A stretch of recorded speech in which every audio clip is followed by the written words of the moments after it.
चलो first question इसमें जो लिखा है उसको मैं पढ़ रहा हूँ, यहाँ से एक क्वेश्चन डिलीट हो गया है। क्या लिखा हुआ है?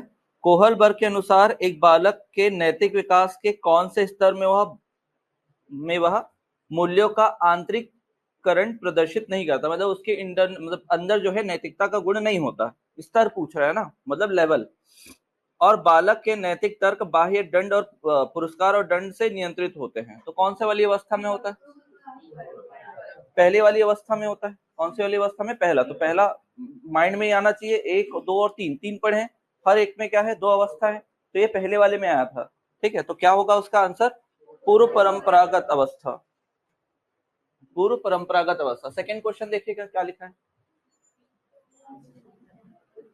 हाइन दुविधा पर रूही अपनी प्रतिक्रिया देते हुए कहती है, दवाई की चोरी किसी भी परिस्थिति में गलत है, क्योंकि चोरी करना क्या होता है? गलत होता है। चोरी करना गलत होता है।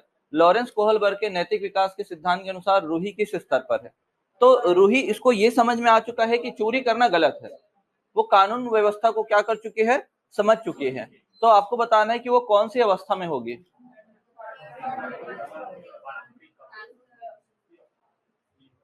दंड पुरस्कार तो आएगा नहीं, है ना, ये भी देख लो, ये तो आएगा नहीं, ये वाला तो जुड़ नहीं रहा है।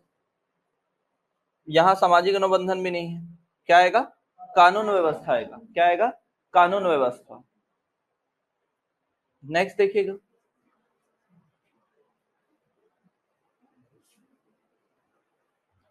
क्या लिखा है, बताइएगा। सजा टालने के लिए किसका वो पालन करेगा? और किसको नहीं मिलेगा? देखता हूँ, बोल देता हूँ।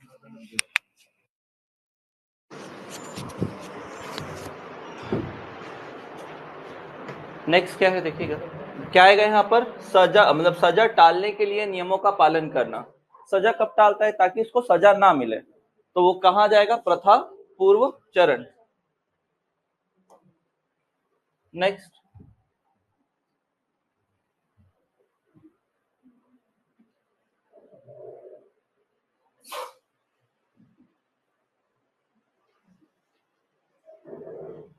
क्या लिखा हुआ है? निम्नलिखित में से कौन से चरण लोहन कोहलबर्ग के नैतिक विकास सिद्धांत में शामिल नहीं है? है ना, पारंपरिक था, उत्तर पारंपरिक है, क्या शामिल नहीं है आपका? अपारंपरिक चरण शामिल नहीं है। नेक्स्ट, लॉरेंस कोहलबर्ग के नैतिक या सिद्धांत के अनुसार किसी कार्य को इसलिए करना क्योंकि दूसरे इसकी स्वीकृति देते हैं, क्योंकि दूसरे ऐसा कर रहे हैं इसलिए ऐसा करना। तो ये किस में आएगा?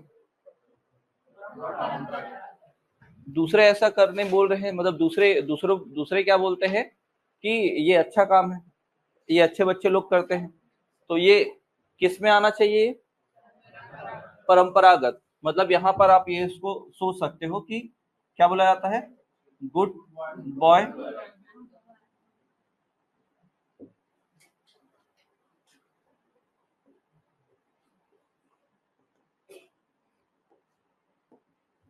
नेक्स्ट, लॉरेंस कोहलबर्ग के अनुसार एक शिक्षक बच्चों में नैतिक मूल्यों को किस प्रकार स्थापित करता है? जो सबसे पॉजिटिव होगा वो आंसर होगा। ज्यादा सही कौन सा लग रहा है? नैतिक मुद्दों पर चर्चा करके बच्चों को शामिल करके, जैसे कि लॉरेंस कोहलबर्ग ने किया था। कैसे? हिंच की कहानी सुनाकर, मतलब हर आयु स्तर के बच्चों से उसने बातचीत की, लगभग 12-13 साल तक उस पर रिसर्च किया, फिर उसके बाद उसमें दिया था इसने कॉन्सेप्ट। नेक्स्ट, लॉरेंस कोहलबर्ग तथा प्याजे के नैतिक तर्क के सिद्धांत पर और शोध किया गया, मतलब बाद के मनोवैज्ञानिकों ने और शोध किया, तो यह पाया गया कि क्या पाया गया?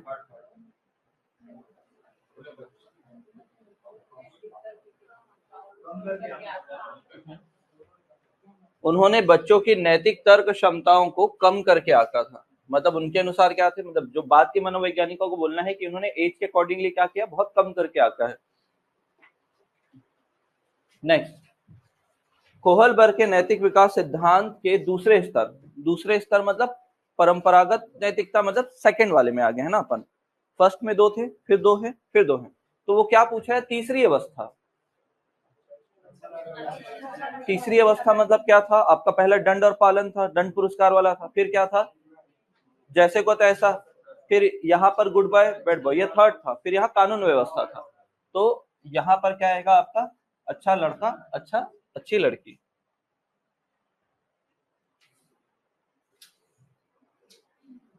निम्नलिखित में से कौन सा अभिलक्षण कोहलबर्ग के नैतिक विकास मॉडल में सम्मिलित है?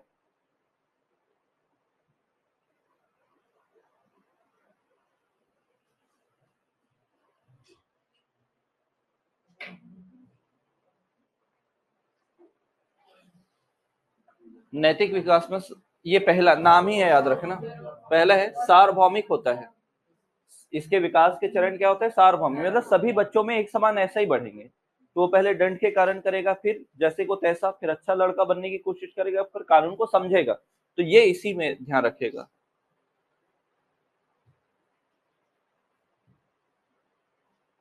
कोहलबर्ग के अनुसार नैतिक विकास की एक ऐसी अवस्था जिसमें कोई व्यक्ति अपनी नैतिकता को वर्तमान में प्रचलित सामाजिक मानदंड तथा नियमों के अनुरूप आंकता है, मतलब सामाजिक रूप से सामाजिक नियमों को समझने का प्रयास करता है। कहाँ आना चाहिए, पांचवा अवस्था हो सकता है, पांचवा अवस्था हो सकता है ना, पांचवा अवस्था। ये आपका लेवल 1, लेवल 2, मतलब conventional, post pre conventional, conventional और पोस्ट कन्वेंशनल। यहाँ पर आपका स्टेज 1 था जहां पर दंड और आज्ञा पालन था। सेकंड जैसे को तैसा या व्यक्तिगत लाभ के नाम से जानते हैं। थर्ड में क्या पढ़ा था आपने, गुड बॉय गुड गर्ल। यहाँ पर आपने पढ़ा था कानून व्यवस्था। फिर यहाँ पर पढ़ा था आपने समाज के बारे में, यहाँ पर समाज के साथ संतुलन स्थापित करना, और यहाँ पर क्या था, स्वयं से नियमों का निर्माण करना। उच्चतर स्तर कौन सा है, तो ये याद रखिएगा, यूनिवर्सल एथिकल थ्योरी, सार्वभौमिक नैतिकता सिद्धांत। तो इसका जो आंसर होगा वो क्या होगा, ठीक, फर्स्ट होगा। किसी के पास और है क्या क्वेश्चन पेपर, मतलब जो ऑब्जेक्टिव पीछे छोड़ा गया था क्या, 2-3 हो गया सबको, आ रहा है ना प्रिंट होके जिनको नहीं मिला। नेक्स्ट, कोहलबर्ग के अनुसार सही गलत के प्रश्न के बारे में निर्णय लेने में शामिल चिंतन क्या कहलाता है, बताओ। किसके अनुसार है, कोहलबर्ग के अनुसार है। ठीक है, अगर मान लो निर्णय ना ले पाने में अगर होता तो वो क्या कहलाता, दुविधा कहलाता। क्या कहलाता, दुविधा। लेकिन नैतिक लेने में, निर्णय लेने में जो चिंतन है वो क्या कहलाएगा, नैतिक तर्क कहलाएगा। समझ में, मोरल रीजनिंग कहलाएगा। नेक्स्ट,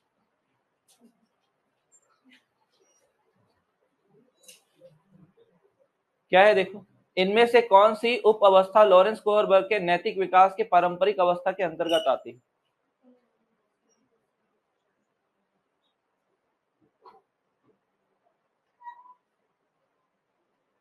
पारंपरिक ना, मतलब सेकंड वाले में क्या आता है, एक तो गुड बॉय गुड गर्ल, और दूसरा कौन सा, कानून व्यवस्था। तो इसमें से कौन सा दिया हुआ है देखो, आदान प्रदान तो है नहीं, ये भी है नहीं, और सामाजिक सरोकार ये तो आगे आता है। तो बचा क्या है, जब वो अनुबंधन एवं नैतिकता, अधिकार व कानून, जब वो कानून को समझने लग जाएगा। तो ये क्या होगा आपका, थर्ड सही आंसर होगा। नेक्स्ट,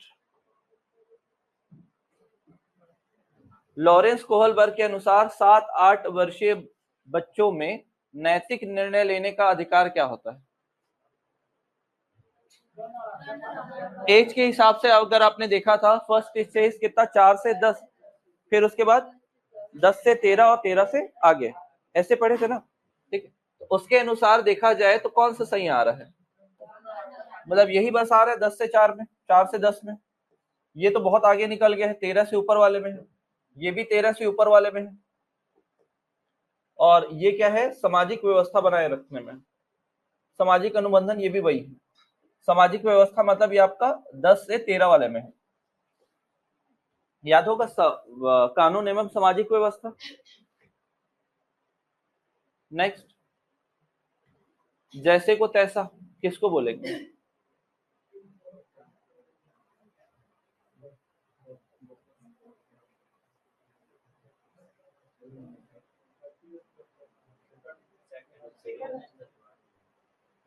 जैसे को तैसा पहले वाले में आना चाहिए।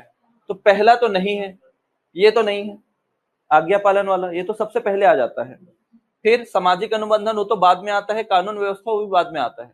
बचा क्या है आपका, क्योंकि टीट फॉर टैट को क्या बोलते हैं, व्यक्तिगत पुरस्कार भी बोलते हैं, व्यक्तिगत लाभ भी बोलते हैं, क्योंकि आप दूसरे की मदद करें तो वो भी आपकी मदद करेगा।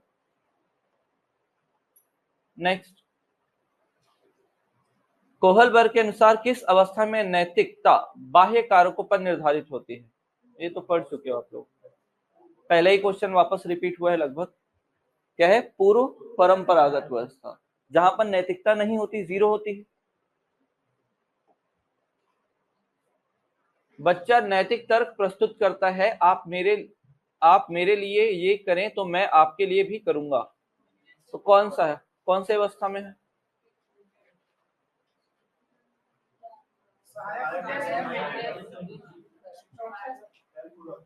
अच्छा लड़के अच्छे लड़की में तो होगा नहीं, सामाजिक अनुबंधन नहीं है, आज्ञानुपालन नहीं है। बचेगा क्या, सहायक उद्देश्य उन्मुखीकरण।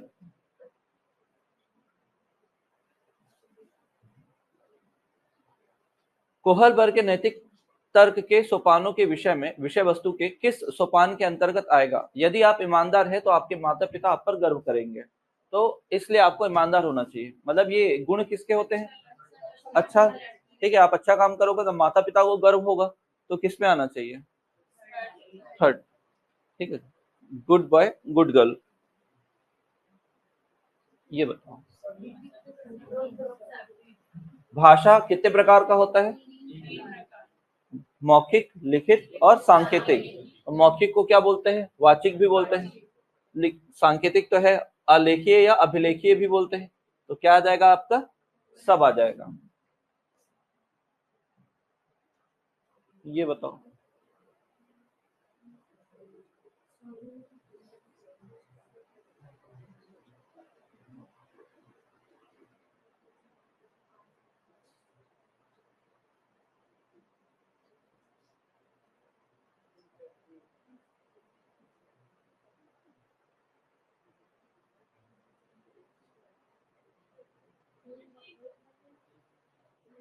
क्या आएगा,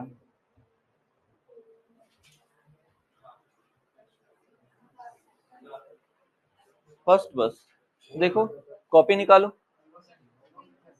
कॉपी निकालो, कॉपी। अब एक काम करेंगे, एक एक करके पूछते हैं, पता चलेगा याद है कि नहीं।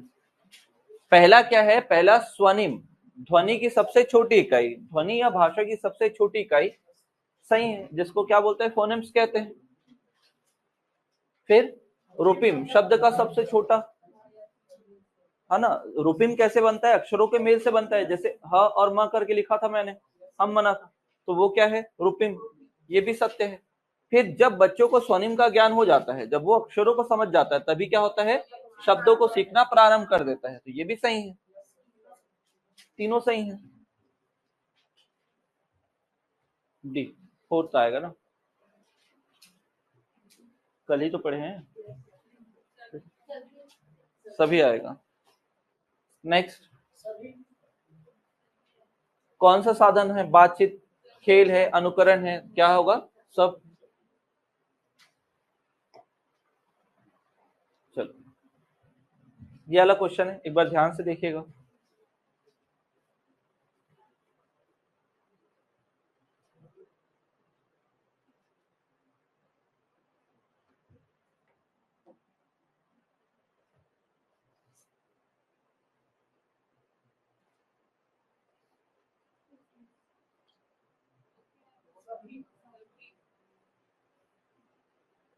प्रथम 3-4 वर्ष तक बालक का दायरा अपने तक या माता पिता भाई बहनों तक सीमित रहता है, सही है। फिर 4 वर्ष की अवस्था में बालकों के पास लगभग 1600 शब्द का संग्रहण हो जाता है। तो हमने बोला था 1500, 150 ऊपर नीचे चलेगा। फिर किशोरावस्था में शब्दकोश का दायरा विस्तृत हो जाता है, ठीक है, तो वो क्या हो जाता है, बहुत ज्यादा हो जाता है। 16 वर्ष में मैंने 1 लाख से ऊपर बताया है। फिर क्या है, भाषा के संदर्भ में कौन सा कथन क्या देखना है, सही। तो ये सबके सब सही है।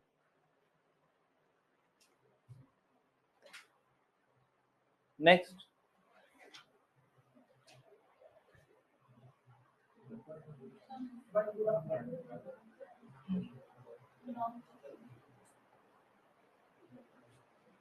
क्या बोला गया है? बालक अपने परिवार तथा आस पड़ोस में प्रयोग की जाने वाली भाषा से अनुकरण या अकल के माध्यम से सीखता है।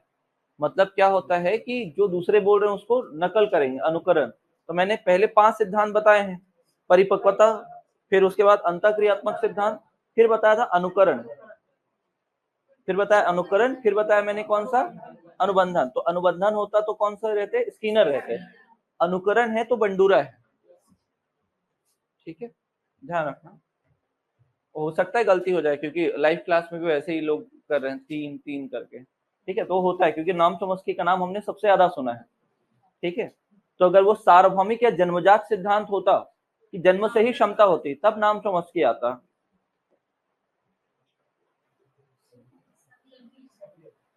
अच्छा, क्या है, कौन सा सिद्धांत है? तो अनुकरण किसका है?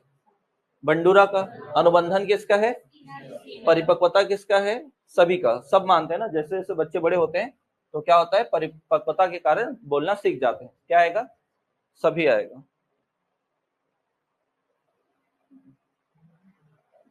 ये तो बता दोगे।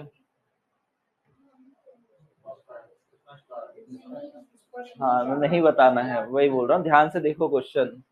ठीक है, क्या है?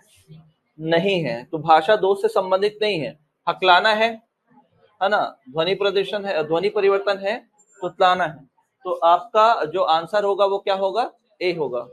ठीक है, एक इधर इधर किसको नहीं मिला है ऑब्जेक्टिव?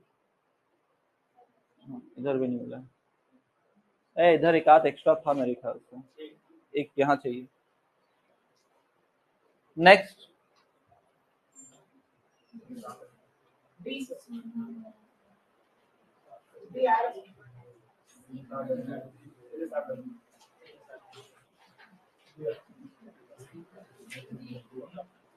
चलो, किसके क्या है? डी।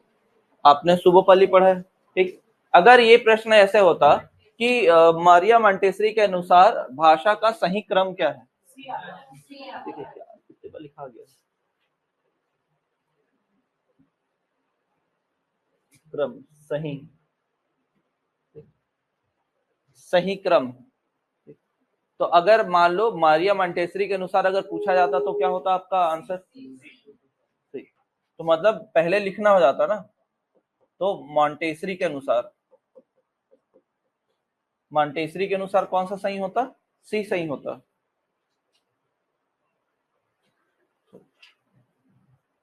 प्रत्येक बच्चे में भाषा सीखने की क्षमता जन्मजात होती है ना? का अर्थ क्या है आपका? कि क्योंकि बच्चों को मस्तिष्क में क्या होता है, एक भाषा अर्जन युक्ति होती है। नेक्स्ट, आधुनिक भाषा विज्ञान के जनक किनको बोलते हैं? चॉम्स्की, या आधुनिक भाषा मनोवैज्ञानिक के नाम से इन्हें जानते हैं। नेक्स्ट,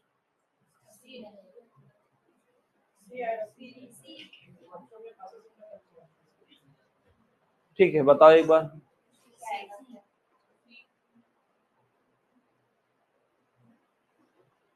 बच्चों में भाषा सीखने की जन्मजात क्षमता होती है।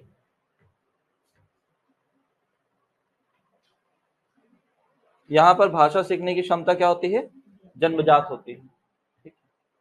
नेक्स्ट,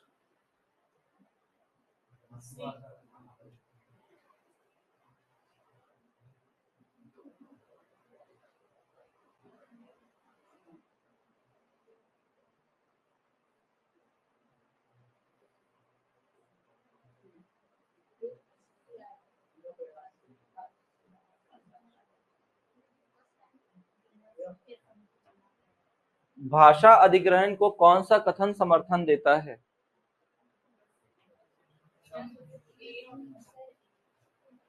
बताओ। सी ऑप्शन, मातृभाषा का सहारा। तो बच्चे को मातृभाषा कैसे सिखाओगे? पहले ध्यान दो, बच्चा पहले सीखेगा तो भाषा सीखेगा। ठीक है, दूसरा भाषा जो सीखता है वो मातृभाषा को आधार बनाकर सीखता है। तो पहले जो बोल रहा है उसको खुद को नहीं पता वो क्या बोल रहा है। ठीक है, तो बिना सोचे समझे, बिना प्रयास के सीखना, मतलब वो उसके दिमाग में जो सुना उसने बोल दिया। ना तो वो समझ रहा है, ना तो वो प्रयास कर रहा है, वो सुन रहा है, सीधा सीधा बोल रहा है। समझ में आया? ठीक है। अगर मातृभाषा का सहारा लेकर सीख ही नहीं सकता, कैसे? पहले तो मातृभाषा तो सिखाओगे ना। तो मातृभाषा सिखाने के लिए भी आपको इसी का सहारा लेना पड़ेगा। तो क्या आएगा इसका आंसर? ए। नेक्स्ट, जनरेटिव व्याकरण क्या है? जन्मजात व्याकरणिक संरचना बोलते हैं ना इसको। कि क्या होता है कि बच्चा जो है, अगर कोई भी पहली भाषा को सीखेगा तो जन्म से उसके साथ साथ क्या करता है, उसका ग्रामर भी सीख जाएगा। ये अभी पढ़े हो जस्ट, ऑप्शन बस चेंज होगा, क्वेश्चन सेम है।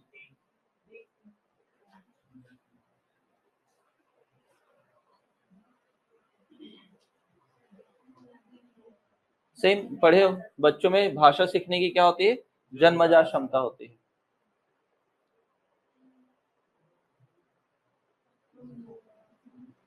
चॉम्स्की भाषा के कितने स्तर बताए हैं चॉम्स्की ने?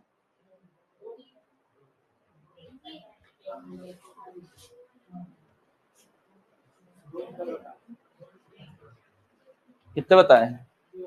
पन्ना पलट के देखना पड़ेगा। हाँ वही बोल रहे हैं। कितने स्तर बताए हैं? कौन कौन सा? सतही और गहरी संरचना। ठीक है, हाँ, surface structure and deep structure. तो ये क्या है? दो स्ट्रक्चर बताए। नेक्स्ट, प्याजे ने विकास को नियंत्रित करने वाले जैविक कारक को महत्व दिया, जबकि वाइगोत्स्की ने इसके महत्व का कारण किसको बताया? है ना, तीन चीजों को इंपॉर्टेंट देते हैं। एस सी एल वाइगोत्स्की देते हैं एस सी एल के बारे में। हाँ वाइगोत्स्की है ना, वाइगोत्स्की सोशल कल्चरल और क्या है, एक लैंग्वेज। तो तीन चीजों को इंपॉर्टेंस देते हैं कौन? वाइगोत्स्की। प्याजे ने तो केवल जैविक कारक, और जैविक कारक में भी क्या? आयु, है ना, एज। तो यहां पर क्या आ जाएगा आपका? सामाजिक संपर्क। जोन ऑफ प्रॉक्सिमल डेवलपमेंट किसका कॉन्सेप्ट है? किसका है? वाइगोत्स्की का।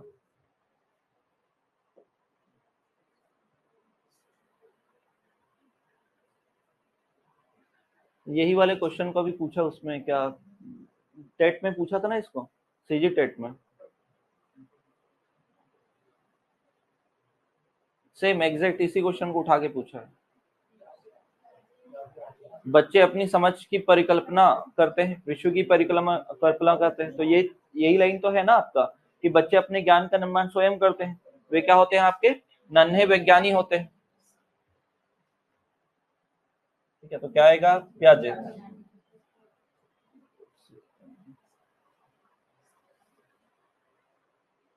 नेक्स्ट, तो चार अवस्था बताई थी प्याजे ने। कितनी अवस्था बताई है? चार अवस्था। तो पहला जो होता है वो सॉरी संवेदी गामक होता है। कौन सा होता है? संवेदी गामक, सेंसरी मोटर स्टेज। संवेदी गामक अवस्था जो जन्म से क्या होता है आपका? 2 वर्ष। फिर होता है पूर्व संक्रियात्मक, प्री ऑपरेशनल स्टेज। तो ये जो प्री ऑपरेशनल स्टेज है ये 2 से 7। फिर आता है मूर्त संक्रियात्मक, कॉन्क्रीट ऑपरेशनल स्टेज, 7 से 11। और फिर है आपका 11 से अमूर्त या औपचारिक। तो ये जो होता है 11 से 15 वर्ष होता है। 11 से 15 वर्ष। तो अभी क्या बोला है इसमें? अमूर्तता की अपेक्षा क्या बोला है? मूर्त अनुभव और प्रत्ययों से होती है। तो मतलब क्या आएगा यहाँ पर? 7 से 11।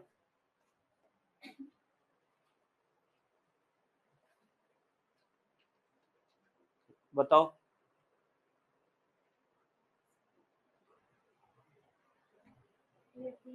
कोई 5 साल की लड़की एक टी शर्ट को तय करते हुए अपने आप से बात करती है। लड़की द्वारा प्रदर्शित व्यवहार के संदर्भ में निम्नलिखित में से कौन सा कथन सही है?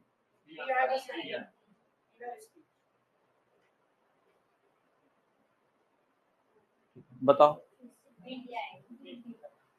ये अपने आप से बात करना होगा, और अपने आप से बात करने को क्या बोला गया है ना, निजी वाक बोला गया है। क्या बोला गया? निजी वाक, प्राइवेट स्पीच बोला गया है। लेकिन ऐसे ही अगर काम अगर जीन प्याजे के अनुसार अगर हो रहा है, तो वो क्या अपने आप में गुमसुम है बच्चा? ठीक है, अपने ही काम में ध्यान दे रहा है, तो उसको क्या बोला गया है, अहम केंद्रित कहा गया है, कि बच्चा अपने काम में ही बस फोकस कर पा रहा है।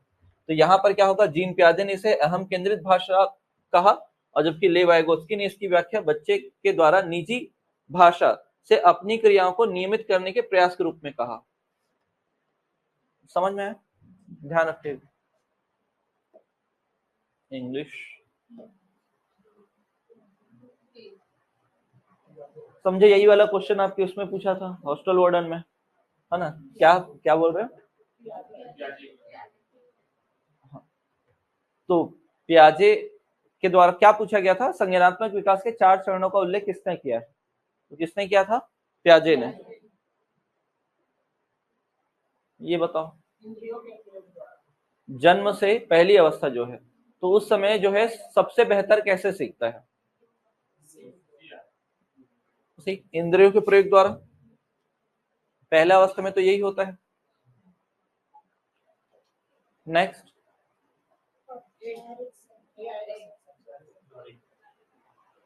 पियाजे के द्वारा कौन सी अवस्था अमूर्त संकल्पनाओं में तार्किक चिंतन करता है? तो पहले में ही आएगा, फॉर्मल ऑपरेशन स्टेज। इस समय शिक्षण के लिए कौन सी विधि का प्रयोग किया जाता है? आगमन, निगमन? निगमन। ठीक है। जब वह अवस्था जब बच्चा तार्किक रूप से वस्तुओं और घटनाओं के विषय में चिंतन प्रारंभ कर देता है। तार्किक चिंतन चालू कर दे रहा है, बोल रहा है ना? क्या बोल रहा है? तार्किक चिंतन। ठीक, तो तार्किक चिंतन कब चालू करता है? अतार्किक चिंतन पूर्व, है ना, पूर्व संक्रियात्मक अवस्था में। तो लेकिन अगर तार्किक चिंतन बोल रहे हैं मतलब क्या है? प्रारंभ करता। अगर ये होता अमूर्त विषय पर अगर बोलता तो औपचारिक में चले जाएगा आंसर। फिर पियाजे के अनुसार संज्ञानात्मक विकास के किस चरण पर इस वस्तु स्थायित्व का गुण प्रदर्शित होता है?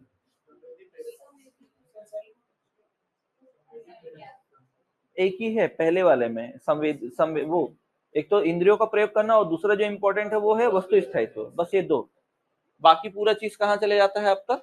सेकेंड वाले स्टेज में चले जाएगा। बस ये दो याद रखिएगा, ये जो वस्तु स्थायित्व है पहले में ही आएगा। एक छोटी बच्ची प्रतिदिन अपनी गुड़िया के कपड़े बदलती है। पियाजे के संज्ञानात्मक सिद्धांत के अनुसार इसे क्या कहा जाएगा? क्या बोला जाएगा? जीवन। ये कौन सी अवस्था में होता है? 4 अवस्था है ना? पूर्व संक्रियात्मक में होगा। कब होगा? पूर्व संक्रियात्मक अवस्था में। नेक्स्ट, छुपी हुई वस्तुओं को ढूंढ निकालना इस बात का संकेत है कि शिशु निम्नलिखित में से किस कार्य में दक्ष हो चुका है? ठीक है, खिलौना खेलने के लिए निकाल चुका है, तो वो क्या जाएगा आपका? वस्तु स्थायित्व, ऑब्जेक्ट परमानेंस।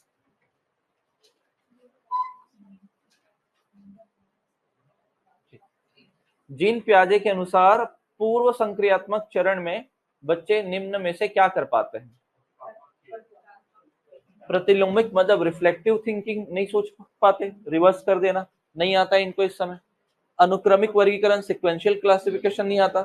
संरक्षण कंजर्वेशन करना भी नहीं आता, मतलब अगर साइज सेट को चेंज कर दो तो प्रॉपर्टी बदल जाएगी, उनके दिमाग में ये आ जाता है। ये भी नहीं होता। क्या होता है? खेल, प्रतीकात्मक खेल का मतलब ये है प्रतीक बना लेते हैं। ठीक है, मस्त तकिया को 2 ऐसा किए, बोले घर है अपना, बनाते हैं ना। ठीक है, छोटी गुड़िया लोग क्या करते हैं, फिर सगा पौना खेलते तो पेड़ पत्ती को तोड़ कर जो किचन सेट जो मिलता, अब तो प्लास्टिक का, पहले तो मिट्टी का मिलता था। ठीक है, उसमें खाना बना के आपको खिला भी देंगे तो आप भी बोलोगे मस्त लग रहा है करके। यही होता है ना, चाय भी पिला देंगे, ठीक है, और बताना भी पड़ेगा अच्छा लग रहा है करके। तो वो क्या होता है? प्रतीकात्मक खेल सीखते हैं यहाँ पर। समझ में? तो उसी चीज को बोला गया है। एक बच्चे ने यह मानसिक विचार बना लिया कि वे जीव जिनके पंख हैं और उड़ सकते हैं वे पक्षी हैं। तत्पश्चात उसने एक चित्र पुस्तिका में चमगादड़ को देखा। उसे स्तनधारी कहने के बजाय उसने पक्षी कहा। तो इस स्थिति में ज्ञान निर्माण की प्रक्रिया को क्या कहा जाएगा? डाउट तो है बहुत लोग को अभी भी। किनको डाउट है अभी इसमें? देखो फिर मैं पूछूंगा फिर किसी से भी, ठीक है। अब थे नहीं शायद इस क्लास में, थे, चलो। और कोई, जैसे देखो यहाँ ध्यान दो, आपके दिमाग में है अगर मैं इसे बोर्ड में लिख रहा हूँ तो ये क्या होगा, पेन होगा, ठीक है। क्या होगा, पेन, क्योंकि हमारे दिमाग में है। सेम ऐसा ही है कि ऐसा कोई चीज जो इस प्रकार का हो, ठीक है, शेप में, और जिससे हम लिख सकें, तो वो क्या होता है, पेन होता है। आपने दिमाग में ये सोचा था और उसको देखकर क्या बोला आपने, पेन बोला। क्या बोला, पेन। लेकिन आप यही है, समझो क्वेश्चन, कि यही लिखा हुआ है कि एक बच्चे ने ऐसी मानसिकता बना ली थी कि अगर 6 इंच की लंबाई का अगर कोई चीज मिलेगा जिसको क्या किया जाए, लिखा जा सके, जिसके माध्यम से उसको क्या बोला जाएगा, पेन। और आपने इसको देखा और क्या बोला, पेन बोला। तो ये आपका क्या है, पूर्व नॉलेज है, जिसमें आपको लगा कि ऐसी प्रॉपर्टी तो पेन होती है, तो आपने सीधा उसको जोड़ दिया। तो उस समय आप अगर गलत कर रहे हो तो वो क्या कहलाएगा, अगर गलत करेंगे तो समावेशन कहलाएगा। क्या है, समावेशन कहलाएगा। लेकिन आपका अगर आपको करेक्ट करूं कि नहीं ये क्या है, ये मार्कर है या पॉइंटर है या स्टाइलस है, अगर मैं ये बोलूंगा तो आपके दिमाग में एक नया चीज आएगा, बोलेगा अच्छा वो पेन है, लेकिन उससे मिलती जुलती प्रॉपर्टी थोड़ी अलग होकर क्या बन जाती, कुछ और रहती है। तो वो क्या कहलाता, फिर आपका समायोजन कहलाता। ठीक है, तो यहाँ पर बच्चा सभी उड़ने वाली पक्षी मतलब चीजों को क्या बोल रहा है, पक्षी। और चमगादड़ को स्तनधारी कहने के बजाय, मैमल कहने के बजाय वो क्या बोल रहा है, पक्षी। तो वो गलत कर रहे हैं। तो अगर गलत करेगा तो पूर्व ज्ञान में जोड़ेगा डायरेक्ट डायरेक्ट, तो क्या होगा, समावेशन। या ये नहीं होगा तो क्या होगा, इसको आत्मसातीकरण लिखा होगा। समावेशन या आत्मसातीकरण, क्योंकि पहले से जो उसके आत्मसात है उसका प्रयोग कर रहा है, ये ध्यान रखना। समायोजन कब बोलते हैं, जब संशोधन होता है, जब परिवर्तन होता है, नया चीज आता है। समझ में। या अगर समायोजन नहीं होगा तो विशिष्टीकरण लिखा होगा। क्या लिखा होगा, विशिष्टीकरण लिखा होगा। समझ में। जीन पियाजे के सिद्धांत में वर्तमान स्कीमा और द्वारा परिवेश को समझ पाने की असमर्थता के कारण एक नए स्कीमा की रचना। तो जैसे कि आपको मैंने ये बोला, इसको आप समझ नहीं पाए और क्या किया, नए स्कीमा बना दिए, तो ये तो पेन ही लग रहा है। ठीक है, मतलब आप परिस्थितियों को समझ पाए हैं क्या, नहीं। परिस्थितियों को नहीं समझ पाए और उसको पहले जैसे ही क्या कर लिया, इसको भी क्या मान लिया, ये भी तो पेन है, ये भी तो क्या है, पेन है। अगर यहाँ पर संशोधन शब्द का प्रयोग होगा तो समायोजन आएगा, तब आएगा समायोजन। लेकिन यहाँ पर समझ पाने की क्या है, असमर्थता। तो असमर्थता मतलब क्या होगा आपका, आत्मसातीकरण। फिर से समझो, आप समर्थ होते तो इसको नया चीज बोलते, लेकिन आप असमर्थ तो पुराने वाली चीज में जोड़ा कि ये भी लग रहा है कि ये क्या है, पेन है। समझ में। तो वो क्या कहलाएगा आपका, आत्मसातीकरण। और समझ पाने की समर्थता या संशोधन, अगर ऐसा होगा तब हम क्या लिखेंगे, समायोजन लिखेंगे। नेक्स्ट, वाइगोत्स्की के अनुसार समीप विकास का क्षेत्र, देखते हैं। समीप विकास का क्षेत्र मतलब आप अपने आप में कितना कर सकते हो, फिर एक सहायता के बाद कितना, तो दोनों के बीच में जो अंतर होता है, अभी स्तर कितना है और एक समय के बाद कितना होगा, तो दोनों के बीच में जो अंतर होता है वो जोन ऑफ प्रोक्सिमल डेवलपमेंट होगा। बच्चे द्वारा स्वतंत्र रूप से की जा सकने वाले तथा सहायता के साथ की जा सकने वाले कार्यों के बीच में क्या है, अंतर। बाकी तो और कहीं ऐसा लग नहीं रहा है। जब वयस्क सहयोग से सामंजस्य कर लेते हैं तो बच्चे के वर्तमान स्तर के प्रदर्शन को संभावित क्षमता के स्तर के प्रदर्शन की तरफ प्रकृति क्रम को सुगम बनाते हैं। इसे क्या कहते हैं, तो क्या कहेंगे इसको, जहां भी ये संभावित और वर्तमान स्तर बोलेगा तो हमेशा क्या याद रखना है, समीपत विकास का क्षेत्र। वाइगोत्स्की के सामाजिक सांस्कृतिक सिद्धांत के अनुसार बताओ।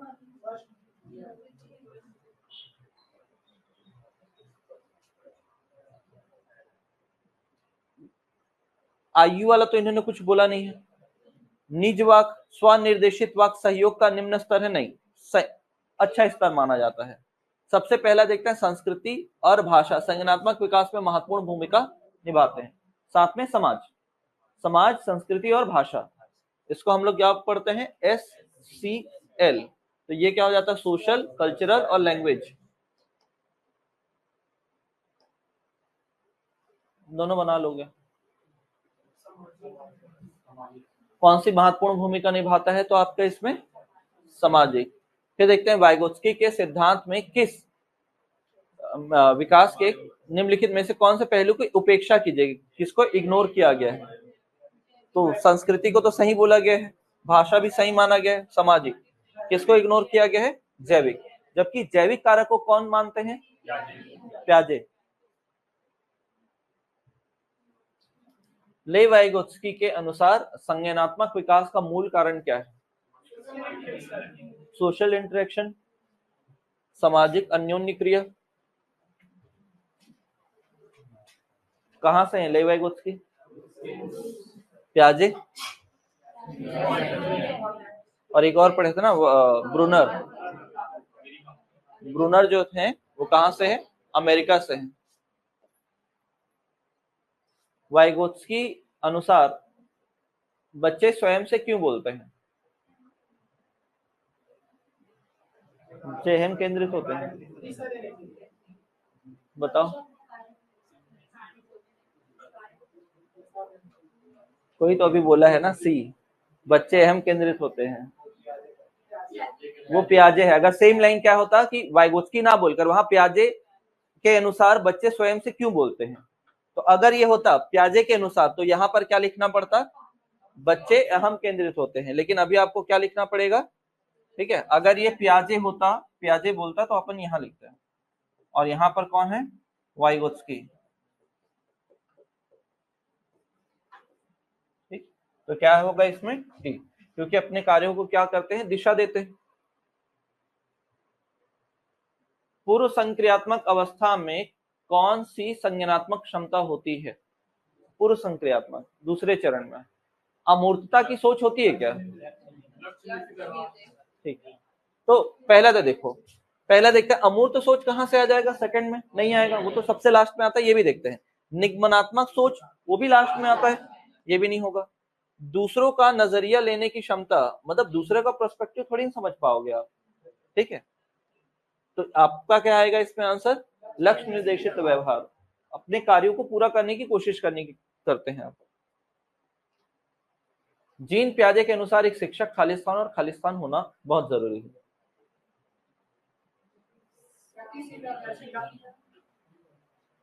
जो इसमें से सबसे सही लग रहा है, यांत्रिक का मतलब एक जगह मशीन टाइप सा नहीं, ठीक है, सहानुभूतिपूर्ण नहीं, पारदर्शी नहीं, क्या होगा? गतिशील, मतलब टाइम के साथ चेंज होना चाहिए और फ्लेक्सिबल होना चाहिए। जीन प्याजे के सिद्धांत में क्रमबद्धता किस संदर्भ में प्रयोग किया जाता है? क्रमबद्धता का सिद्धांत मैथ्स पेडागोजी में बताऊंगा जीन प्याजे का, जिसमें सबसे पहले हम किसको समझते हैं? संख्या को समझते हैं। फिर उसके बाद क्या समझते हैं? लंबाई को। फिर किसको समझते हैं? भार को, वेट। और फिर किसको समझते हैं? आयतन को। फिर किसको समझते हैं? आयतन को। तो ये क्या करता है? संख्या को बताता है, लंबाई को बताता है, भार को बताता है, आयतन को बताता है। बताया भी हूं ना इसको वहां पर जब पढ़े थे, तो क्या आएगा? ठीक है, वस्तुओं की किसी एक आयाम जैसे लंबाई या भार या आयतन या संख्या पर आधारित होता है। ठीक, नेक्स्ट, जीन प्याजे के संज्ञानात्मक सिद्धांत विकास के सिद्धांत के अनुसार मूर्त संक्रियात्मक चरण में बालक में निम्न में से क्या कर पाने के योग्य हो जाते हैं?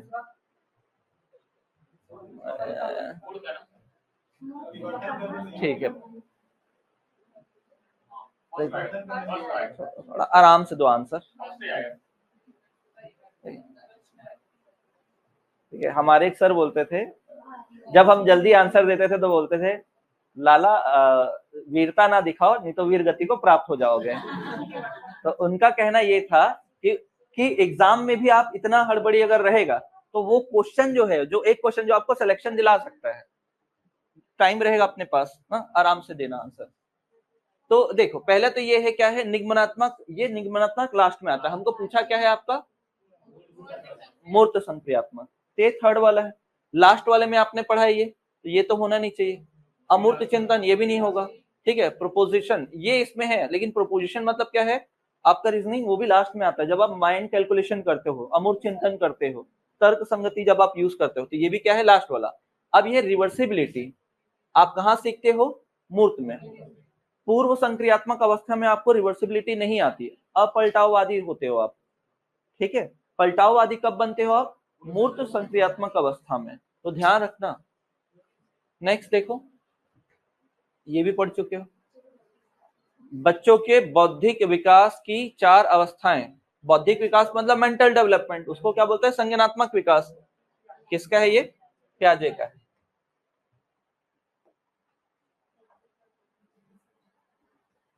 चलो अब आंसर दे दोगे आप। प्याजे के अधिगम के संज्ञानात्मक सिद्धांत के अनुसार वह प्रक्रिया जिसके द्वारा संज्ञानात्मक संरचना को संशोधित किया जाता है। संशोधित किया जाता है का मतलब क्या है आपका, समायोजन। समझ में आई,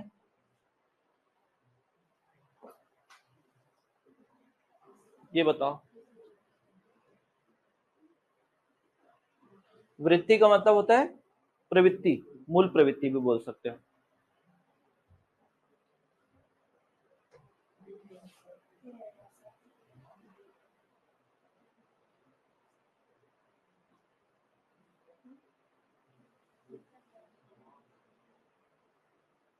क्वेश्चन समझ में आ रहा है ना।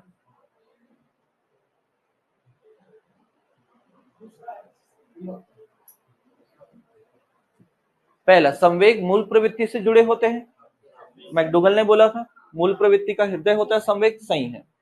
संवेगात्मक अभिव्यक्ति सभी व्यक्तियों में समान नहीं, सब स्थिति में अलग अलग, ठीक है। एग्जाम्पल दिया था, अगर एक भाई दूसरे भाई का शर्ट पहन ले कोई दिक्कत नहीं है, एक बहन दूसरे बहन का अगर ड्रेस पहन ले हैं, समझ रहे हो ना क्या होगा फिर, परिस्थितियां सेम है लेकिन इमोशंस अलग अलग होंगे, फिर ये तो गलत है, ठीक है। फिर उसके बाद क्या है, संवेगों में व्यक्तियों में शारीरिक परिवर्तन होता है। संवेगात्मक विकास में परिपक्वता एक महत्वपूर्ण भूमिका निभाती है, बिल्कुल।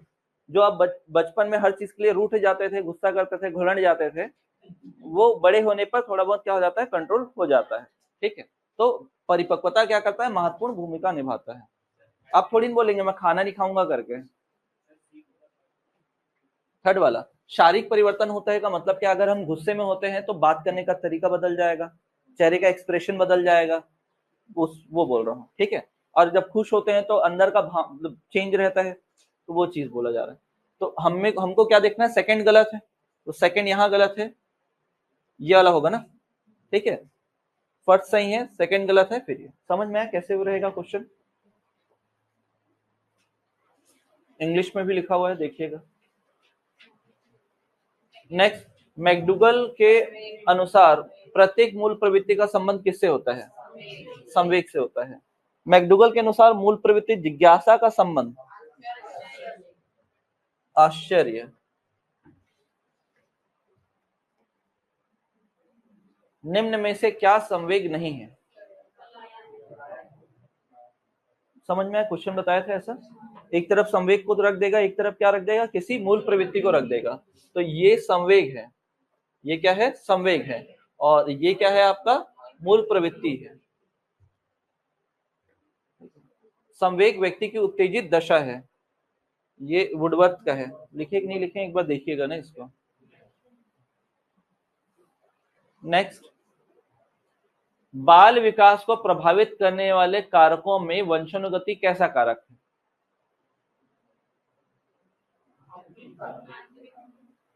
क्या लग रहा है, ए और बी दोनों तो नहीं,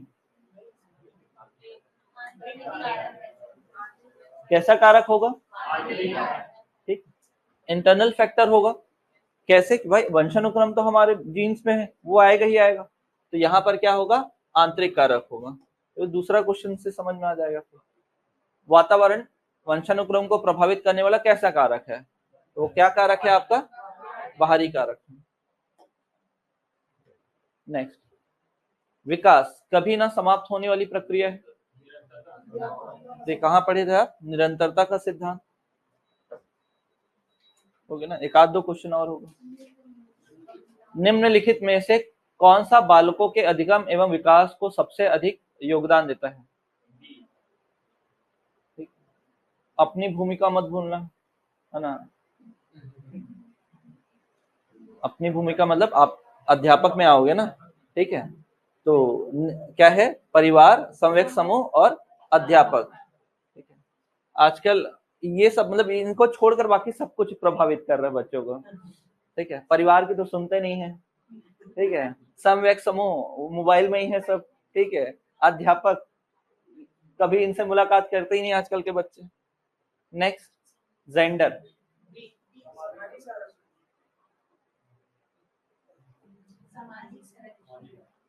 ठीक है। जेंडर अगर लिंग से देखते हैं तो दो चीजें निकलती है, एक तो हाँ, एक क्या होता है आपका समाज के प्रति निकलता है सामाजिक जेंडर, और एक होता है केवल जैविक जिसमें मेल और फीमेल बताते हैं। एक अच्छा विद्यालय निम्न में से बसता है,